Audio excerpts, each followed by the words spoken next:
बच्चों की पढ़ाई अब सिर्फ शिक्षा नहीं बल्कि कई परिवारों के लिए आर्थिक संघर्ष बनती जा रही है। हर साल नई किताबों के नाम पर बढ़ता बोझ, एक ही दुकान से खरीदने की मजबूरी और मनमाने दाम, इन सब ने अभिभावकों को अंदर तक तोड़ दिया। और जब ये दर्द सड़कों पर आंसुओं और गुस्से के रूप में फूटा, तब जाकर प्रशासन हरकत में आया। उत्तर प्रदेश के बुलंदशहर जिले के डीएम हर्ष कुमार ने इस पूरे मामले की गंभीरता को समझते हुए तुरंत एक्शन लिया और प्राइवेट स्कूलों की मनमानी पर लगाम कसने के निर्देश जारी किए। उनके आदेश पर जिला शुल्क समन्वय समिति की बैठक हुई, जिसमें साफ किया गया कि किसी भी अभिभावक को एक ही बुक सेलर से किताबें खरीदने के लिए मजबूर करना अब भारी पड़ेगा। नई व्यवस्था के तहत पहली बार उल्लंघन करने पर 1 लाख रुपए, दूसरी बार 5 लाख रुपए का जुर्माना और तीसरी बार स्कूल की मान्यता रद्द तक की जा सकती है। और साथ ही स्कूलों को एनसीईआरटी और एसईआरटी की किताबें लागू करने के निर्देश भी जारी किए गए हैं। बहुत सारी शिकायतों के मद्देनजर जिलाधिकारी महोदय के द्वारा जिला शुल्क नियामक समिति की बैठक की गई है, जिसमें जिला विद्यालय निरीक्षक महोदय और हम सब मौजूद थे। और वहां पर यह निर्णय लिया गया है कि निश्चित प्रक्रिया के तहत ही शुल्क वृद्धि की जाएगी।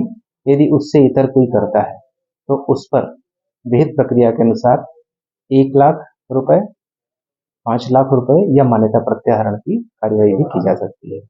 इसके साथ ही साथ इसी तरह का प्रावधान भी है कि किसी भी विशिष्ट दुकान से किसी अभिभावक को कोई भी स्कूल ये निर्देशित नहीं कर सकता है कि आप पाठ्य पुस्तक या ड्रेस या जूता मोजा या स्टेशनरी एक विशिष्ट दुकान से लेंगे।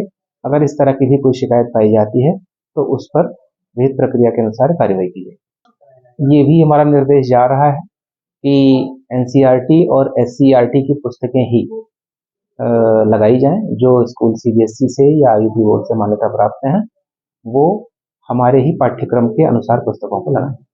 वो हमें मिलकर शिकायत कर सकता है, हमारे मेल पे भी शिकायत डाल सकता है और हम उसका संज्ञान लेंगे और निवारण करेंगे। माध्यमिक शिक्षा मंत्री गुलाब देवी के निर्देशों के बावजूद जब शिकायतें नहीं थमी तो प्रशासन ने जमीनी जांच शुरू की। मुख्य विकास अधिकारी निशा ग्रेवाल के मुताबिक टीम ने जब स्कूलों में जाकर बच्चों से बातचीत की तो सच्चाई सामने आई कि किताबें सिर्फ एक ही दुकान रस्तोगी बुक मार्ट पर मिल रही थी। इसके बाद छापेमारी में महंगी प्राइवेट पब्लिशर्स की किताबों का बड़ा जखीरा मिला और जीएसटी विभाग ने लाखों रुपए की टैक्स चोरी भी पकड़ी।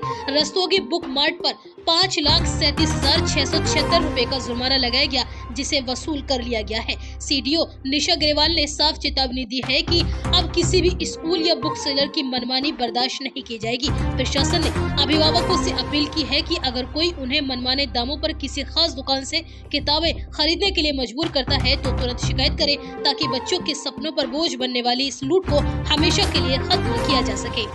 इसमें जितने भी हमारे अभिभावक हैं, छात्र हैं और किसान लोग हैं, अधिवक्ता संघ हैं, इनसे हमें शिकायत प्राप्त हो रही थी कि कुछ स्कूल्स जो हैं वो एक स्पेसिफिक शॉप बता रहे हैं या स्पेसिफिक चाहे वो जूते, स्टेशनरी, बुक्स के लिए कि आपको वहीं से खरीदनी है, उसी रेट पे खरीदनी है। स्पेसिफिक जो शॉप है वो रस्तोगी की दुकान है, उसमें 2 हमें फर्म मिली थी, उसके खिलाफ कार्रवाई करी गई है। जीएसटी की टीम वहां पे गई थी, एसआईबी के थ्रू प्रॉपर नोटिस और वारंट लेके गई थी टीम में। रस्तोगी बुक डिपो पर टोटल मिला के 2 जो फर्म्स हैं उस पर 5,37,676 रुपए का अर्थ दंड एवं जुर्माना निर्धारित किया गया है और वो मतलब उक्त फर्म के द्वारा जमा भी करा दिया गया है। जनपद के बाकी भी जितने भी स्टेशनरी शॉप्स हैं, जितने भी स्कूल हैं, उन सबको मैं यही अपील भी कर रही हूँ एवं निर्देश भी दे रही हूँ कि जो हमारी जो जिला शुल्क नियामक समिति है और जो अधिनियम है उसी के अंडर आप लोग अपना कार्य करें।